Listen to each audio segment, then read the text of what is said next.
Olá, bem-vindo ao painel Univale. Itajaí será a segunda cidade do estado a implantar o Centro de Conciliação da Justiça do Trabalho. O centro já foi implantado no TRT, em Florianópolis e também nas varas da capital. Mas como isso vai funcionar? Qual é a vantagem para quem entra com uma reclamatória trabalhista? Aqui no estúdio eu vou conversar com o Dr. Ricardo Diniz, que é o diretor do Fórum Trabalhista de Itajaí. Obrigado pela sua presença, doutor. Doutor, é um conceito novo aí esse centro de conciliação? Como é que isso vai ajudar a quem entra com um processo trabalhista, o empregador, o empregado e até mesmo aí na aceleração dos processos trabalhistas?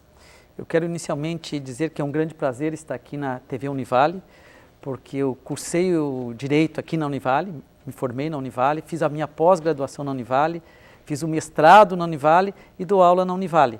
Então é sempre um grande prazer estar aqui para poder esclarecer ao público acerca de questões relacionadas à justiça do trabalho e ao direito do trabalho. Pois bem, o Centro de Conciliação tem três grandes objetivos. Primeiro é difundir a cultura da conciliação. Porque o que acontece hoje no Brasil? Acontece que o advogado, o juiz, todos aqueles que passam pelos cursos de direito, normalmente são preparados para litigar.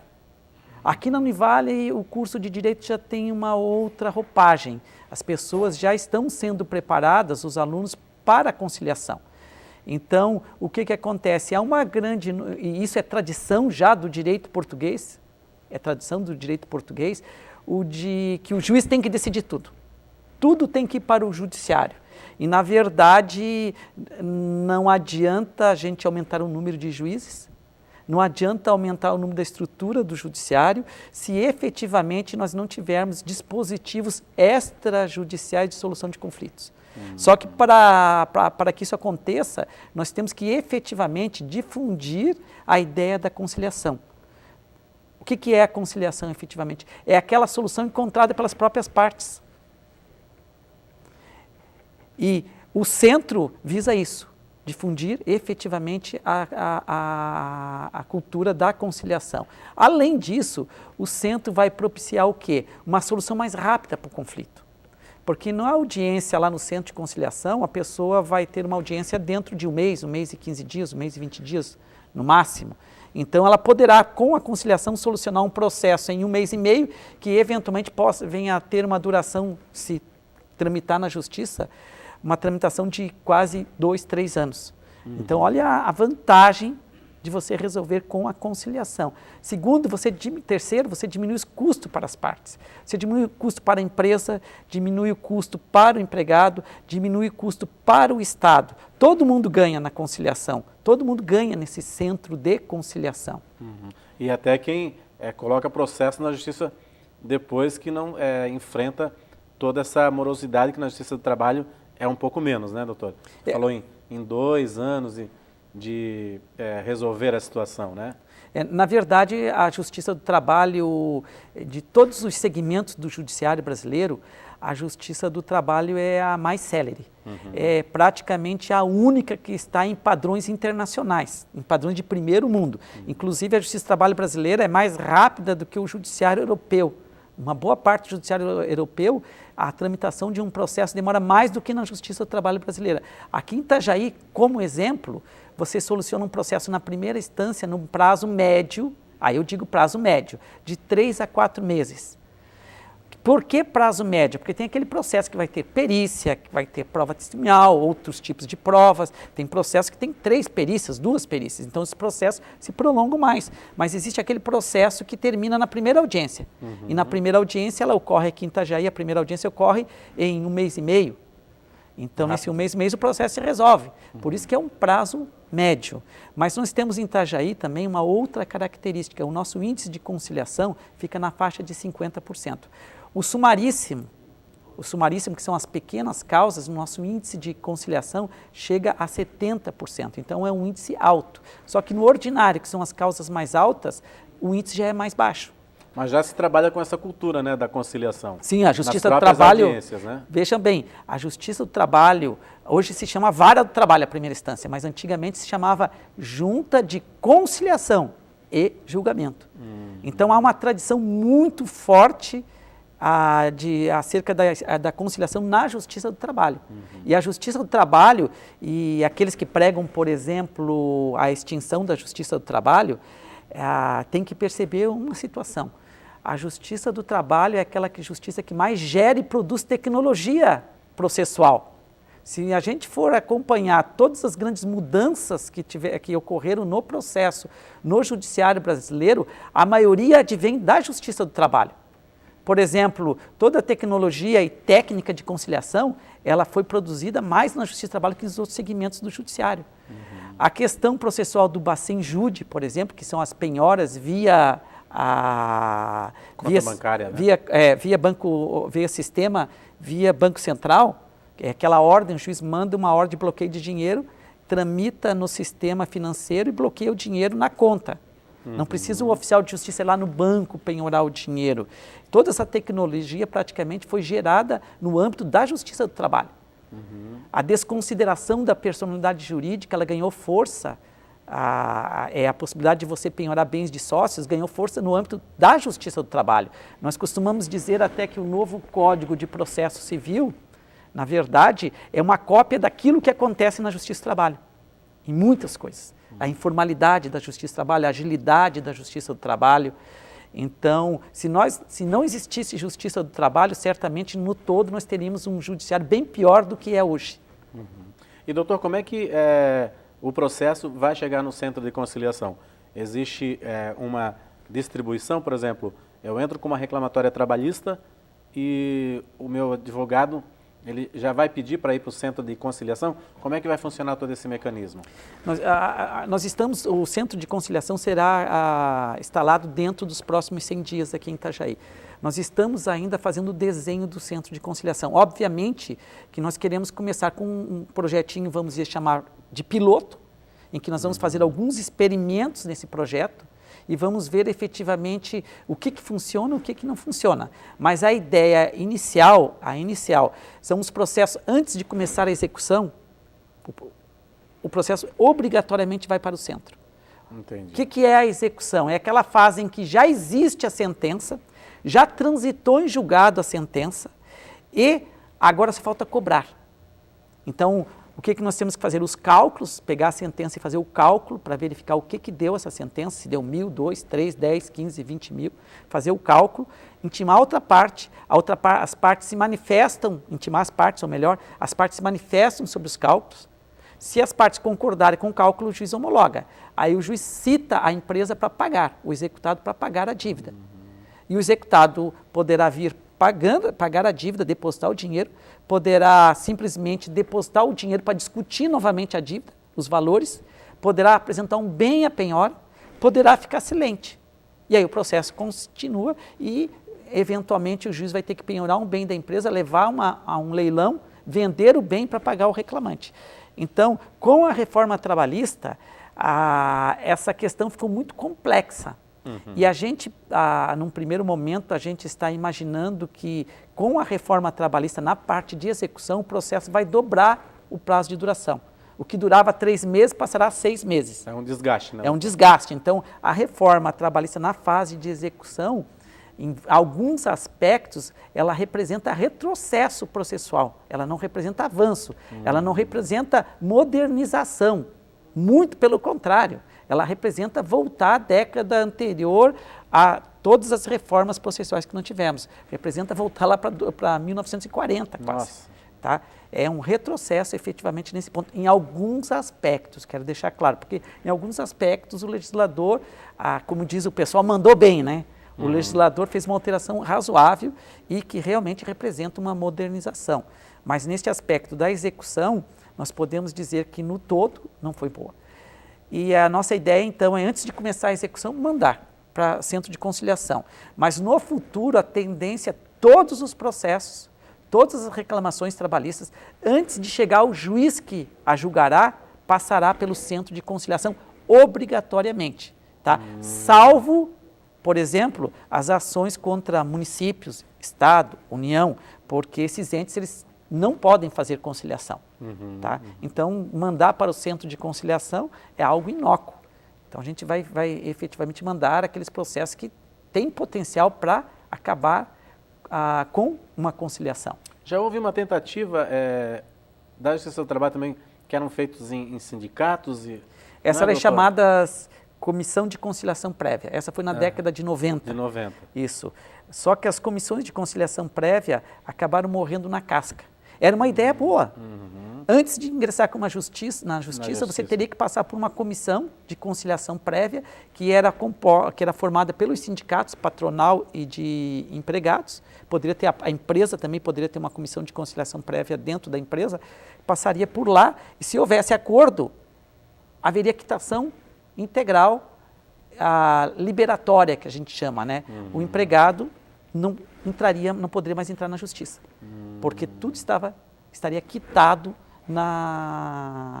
no âmbito da Comissão de Conciliação Prévia. Só que, infelizmente, e aí vem um problema nosso, que eu falei para vocês, a falta de cultura em relação à solução de conflitos extrajudiciais, porque os portugueses, quando vieram para o Brasil, eles proibiam esse tipo de conciliação.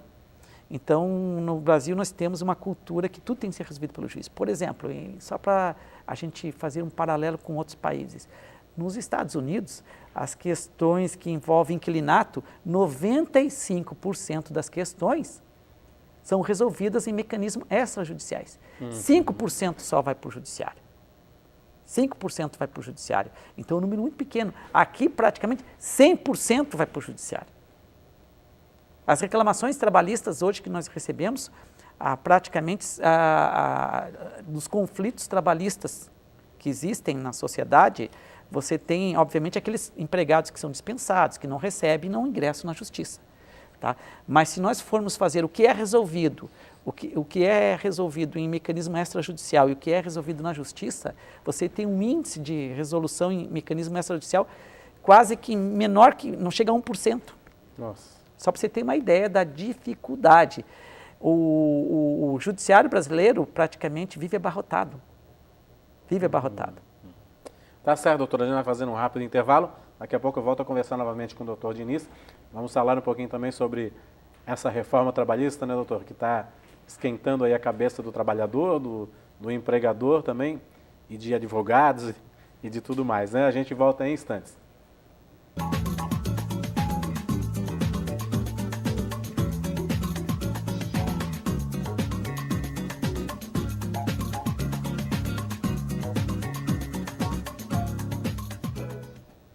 Olá, estamos de volta com o painel Univale. Para você que sintonizou a TV Univale agora, o nosso convidado é o Dr. Ricardo Diniz, que é o diretor do Fórum Trabalhista de Itajaí. Nós estamos falando aqui sobre o Centro de Conciliação. Itajaí será a segunda cidade do estado a ter o Centro de Conciliação da Justiça do Trabalho. O primeiro foi implantado lá em Florianópolis. Itajaí vai ser a segunda cidade, o que promete também agilizar aí os processos trabalhistas. Doutor, a gente estava falando um pouquinho, vamos conversar mais um pouquinho mais sobre o Centro de Conciliação. Eu queria saber, para o empregador, né, é vantajoso também para ele, porque às vezes o processo se arrasta por muito tempo, vai para o TRT em Florianópolis, depois vai para a terceira instância que vocês falam, que é Brasília, né? Então fica assim um desgaste para o judiciário, para o empregado, né, e para o empregador também. Para o empregador, é vantagem também? Na verdade, e para quem opera o direito também é vantagem? A conciliação é vantagem para todos. Não é possível dizer, olha, a conciliação ela efetivamente é melhor para o empregado, ou é melhor para os advogados, ou é melhor para o judiciário, ou é melhor para o empregador. Ela é boa para todos. Isso é fundamental. Essa é a consciência. Por que ela é boa para todos? Porque é a solução encontrada pelas próprias partes.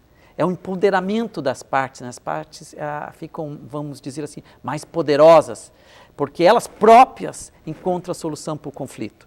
E o fundamental é o seguinte, o empregador acaba nessa conciliação acertando situações que o judiciário não pode acertar. Por exemplo, existe aquela questão que o empresário pagou a hora extra, mas não pegou o recibo. Pagou hora extra e não pegou recibo. E muitas vezes, dentro do processo, o que o juiz vai verificar? Se tem recibo ou não tem recibo. E nessa conversa que eles fazem na conciliação, o empregado considera isso. E muitas vezes essa parte que foi paga sem recibo, tá? E ele acaba não pagando novamente. Mas dentro do judiciário, se o empregador, salvo se o empregado reconhecer, não, eu recebi e não assinei recibo. Mas a ideia de que o empregador que paga sem recibo vai poder fazer prova com testemunhas, isso não é possível. O processo exige pagamento, a prova de pagamento com recibo. É uma regrinha de utilidade, não é regrinha de justiça. Tá? O que é uma regrinha de utilidade? São aquelas regrinhas para tornar o direito possível. Vou dar um exemplo para vocês, uma regrinha de utilidade. Por que alguém é preso 30 anos? Por que não 50? Por que não 100? Por que não perpétua? É regrinha de utilidade, não é regrinha que envolve ideia de justiça. Porque ficar discutindo o que seria justo 10, 15, 20 anos é a mesma coisa que discutir o sexo dos anjos, você não chega nunca a uma conclusão. Então é uma vontade política que se define. No âmbito do direito do trabalho, no âmbito não só do direito do trabalho, do direito civil, prova de pagamento se faz mediante recibo, pagamento. Tá? Porque senão você teria no plano prático situações difíceis de administrar. Vamos imaginar um banco. Um banco empresta um dinheiro, entrega um carnê, a pessoa não paga o carnê e depois vai para o judiciário dizer que tem testemunhas que pagou para o banco. Olha a situação que você cria, a incerteza jurídica que você cria. Então, essas situações numa conversa de conciliação, elas aparecem, mas na frente do juiz muitas vezes eles não falam isso. Cada um fica fechadinho nas suas teses. Então, para o empregador, a conciliação é o momento que ele pode solucionar o processo do menor custo possível, pagar da forma efetivamente que ele pode pagar, porque na sentença, se o juiz condenar a pagar 10 mil reais, vai ter que pagar 10 mil reais em 48 horas. No acordo, ele pode pagar 10 mil reais em 10 vezes, porque em 48 horas, o empresário, o pequeno empresário, precisa, olha, eu não tenho condição de pagar. E aí ele tem os bens penhorados. E esses bens penhorados, um bem que vale 10 mil reais, vai ser vendido por 5. Então, só nisso ele vai perder 5 mil reais. Agora, no acordo, ele pode propor um parcelamento. Ele resolve da melhor forma para ele e para o reclamante. E nós temos alguns pontos aqui em Itajaí e efetivamente a gente vai tentar tratar essas, vamos dizer, setores da economia, esses pontos que eu falo são setores da economia, de forma mais efetiva no centro de conciliação. Por exemplo, a área de transporte. A área de transportes é uma área extremamente complicada, a relação de motorista com a transportadora. Por quê? Porque nós temos uma lei muito complexa, extremamente complexa. E, fora isso, a realidade fática do motorista é bem diferente daquilo que está documentado. Por exemplo, a motorista normalmente ganha comissão, mas não aparece no recibo de pagamento. Motorista normalmente trabalha a jornada, normalmente estou dizendo, tá? Trabalha a jornada de 14, 15, 16 horas, mas muitas empresas, apesar da lei obrigar a ter o diário de bordo, muitas empresas até hoje, passados 5 anos, mais de 5 anos da lei do motorista, ainda não adotam para o diário de bordo. E daí você pega ali na Justiça do Trabalho, olhem só, você pega rastreadores, relatório de rastreadores do caminhão, você tem motorista trabalhando 17, 18 horas por dia. Sem intervalos, com um salário por fora, comissões, uma reclamação trabalhista desse tipo é milionária. Então, é um setor muito complexo, e a gente quer dar um tratamento para que a solução seja melhor para as partes, para ambas as partes, tá?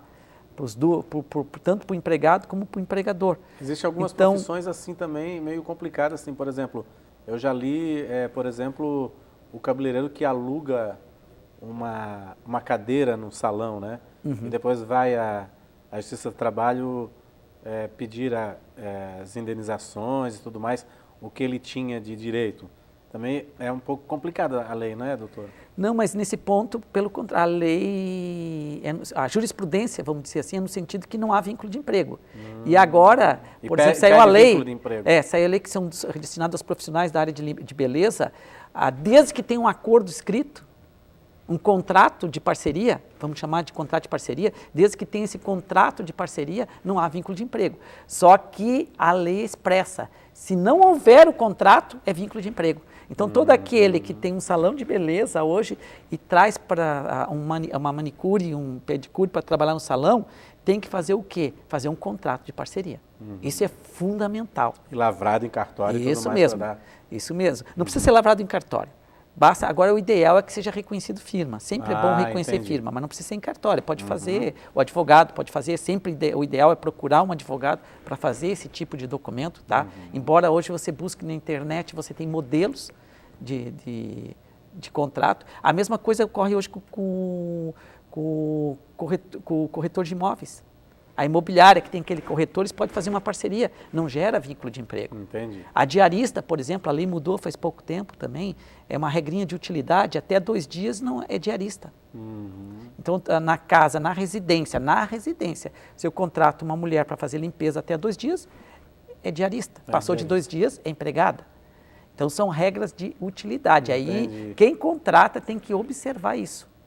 E eu estava te falando da área de transportes, porque a área de transporte é uma área grande, é um setor importante aqui na nossa região. E a gente quer efetivamente não só criar a cultura da conciliação, mas por intermédio do centro de conciliação, estimular as partes, estimular o próprio empregador a seguir os parâmetros da lei. A seguir os parâmetros da lei, porque quando ele não segue os parâmetros da lei, ele começa a abrir um leque de risco muito grande. E depois vem uma condenação alta, ele diz, meu Deus, o que aconteceu? E você tem situações, olhem só, no setor de transporte que a gente enfrenta. Eu já vi, ali eu fui testemunha ocular, como diz o pessoal, né? O empregado chega e diz na justiça, olha, me pague os 5 mil reais. A questão de hora extra não quero discutir. 5 mil reais representa a comissão do último mês que você não me pagou, dos 2 últimos meses que você não me pagou. Eu quero receber isso aí. Não quero hora extra. Agora, se você não quiser me pagar, eu vou até o fim e vou pedir hora extra. E o empregador simplesmente se recusar a pagar 5 mil reais. E depois o processo vai adiante, vai para o tribunal e desce, a gente manda apurar 500 mil reais. Então, são situações em que o empregador ele tem que ter a consciência, e aí vem o advogado também, que existem certas situações que o risco é muito grande. E o que você tem que garantir, muitas vezes, como advogado, para o seu cliente, não é um resultado positivo, porque muitas vezes escapa da mão do advogado esse poder de dizer, eu vou garantir o resultado para você. Eu vou garantir, tudo depende de diversos fatores, de prova, de testemunhas, decisão do juiz, posição do tribunal, posição da jurisprudência, são vários fatores. Então, o advogado não tem como garantir o resultado. Mas o que o advogado tem que pensar? Ao invés de querer, de forma equivocada, garantir um resultado, tem que minimizar os riscos para o cliente dele. Diz, olha, o risco aqui é de 500 mil, 5 mil reais é um acordo muito bom. Vamos fazer esse acordo. É assim que pensa o empresário americano. É assim que pensa muitas vezes o empresário europeu. Mas o empresário brasileiro ainda muitas vezes quer levar até as últimas consequências. É um jogo de poder que ele quer fazer e não um jogo de resultados. Às vezes perde, né? E perdem muitas vezes. E tem que ter algumas coisas. Pagou, mas não tem recibo. Quem paga mal, paga 2 vezes. Salvo se o próprio reclamante disser, olha, eu recebi, não assinei recibo, mas eu não recebi. Quem faz hora extra tem que receber a hora extra. Quem trabalhou tem que receber o salário. Quem é dispensado tem que receber as verbas rescisórias. Só para você ter uma ideia, nós temos aqui em Itajaí 70% das reclamações trabalhistas envolve o pagamento das verbas rescisórias. São empregados dispensados que nada receberam. Nossa, nada? Nada receberam, nada, nem aviso, nem férias, nem o salário do mês. Nossa. Principalmente envolvendo empresas terceirizadas. Então, essa ideia de que a justiça do trabalho beneficia o empregador o empregado, é uma ideia, vamos dizer, que é um mito. Se você for pegar estatisticamente o que se reclama, tá? Você vai ver o seguinte, que, aliás, a reclamação na justiça brasileira mais recorrente é o de verbas rescisórias. Verba rescisória é o que mais se reclama na justiça do trabalho. Tá? Mais se reclama no judiciário inteiro. Nossa. Doutor, o nosso tempo está curto, mas só queria ressaltar ao senhor, o senhor também coordena aqui a pós-graduação da AMATRA, né? Que é a especialização em Direito Trabalhista, né? Isso mesmo. As matrículas já estão abertas, doutor? Já estão abertas, vão até o final do mês de fevereiro. É um curso preparatório para a magistratura do trabalho, para outras carreiras jurídicas, e é um curso que você vai poder discutir toda a questão da reforma trabalhista. Reforma trabalhista. Tá? Não é só para o advogado que quer fazer, aquele profissional que quer fazer concurso público, é aquele profissional que quer se atualizar também. Se atualizar, né? Isso é uma grande chance, né, para sair já do curso de Direito para uma especialização para estar mais preparado no mercado de trabalho. E lá também, a gente né? fala muito também sobre conciliação, tá? A conciliação, vamos dizer assim, é uma palavrinha-chave. E a gente tem que despertar para isso, que é muito importante fazer a conciliação, resolver o problema. É muito importante que as pessoas saibam elas próprias resolverem os problemas delas. É uma questão de superação. Tá? Se as pessoas não conseguem superar os seus conflitos e sempre tem que provocar o juiz, nós não vamos ter um judiciário que funcione nesse país. Tá? Então, é uma questão até de educação sobre isso. E os advogados, eles desempenham um papel fundamental nisso. E nós precisamos sempre do apoio dos advogados. E aqui em Itajaí, nós podemos dizer que os advogados atuam muito na conciliação. Tem muita consciência sobre a importância da conciliação. Nós temos um corpo de advogados em Itajaí exemplar no que diz respeito à conciliação. Tá certo. Muito obrigado pelos seus esclarecimentos, doutor, e pela sua presença aqui, né? A gente espera que daqui a 100 dias o centro seja implantado aqui, que a Justiça acelere mais ainda e implante, né, a cultura da conciliação, né? Obrigado, doutor. Muito obrigado. Pela sua presença. O Painel Univale fica por aqui, nós voltamos amanhã. Até lá.